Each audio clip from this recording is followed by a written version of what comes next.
We'll be very sad to lose him and his expertise around the executive table. Ghislain Picard, the regional chief of the Assembly of First Nations of Quebec and Labrador, won't be seeking another mandate for another term. Picard had been serving as regional chief for more than 30 years.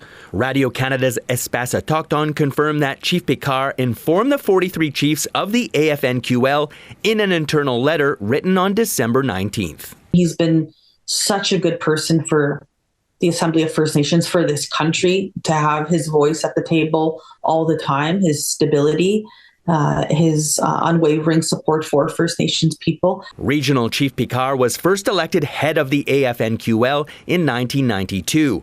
Assembly of First Nations National Chief Cindy Woodhouse Nepinak says that Picard served several important roles for the AFN. His support, his advice on many, many important issues, on policing, for instance. He can remember things from many, many years ago. And we called for an inquiry into policing and the deaths of First Nations people across this country in December. I mean, we're always going to call upon him. City News reached out to the AFNQL for an interview with Chief Picard, but was told interviews on this subject were not being given at this time. He's a private person, but at the same time, with all the work, he's very humble.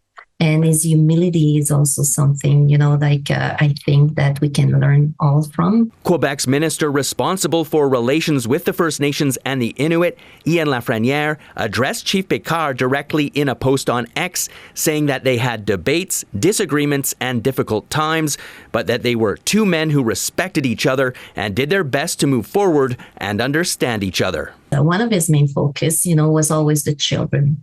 And, the children of what we can do for them now, but also of the future generation. So it's always been at the back of his mind. And I believe that in every file that I've seen him, stand for and all, it's always been the children first. His, standing with the mothers in December really stands out for me. Mothers that are talking about their deceased children when it comes to police brutality and the murders of First Nations people by the hands of colonial police forces.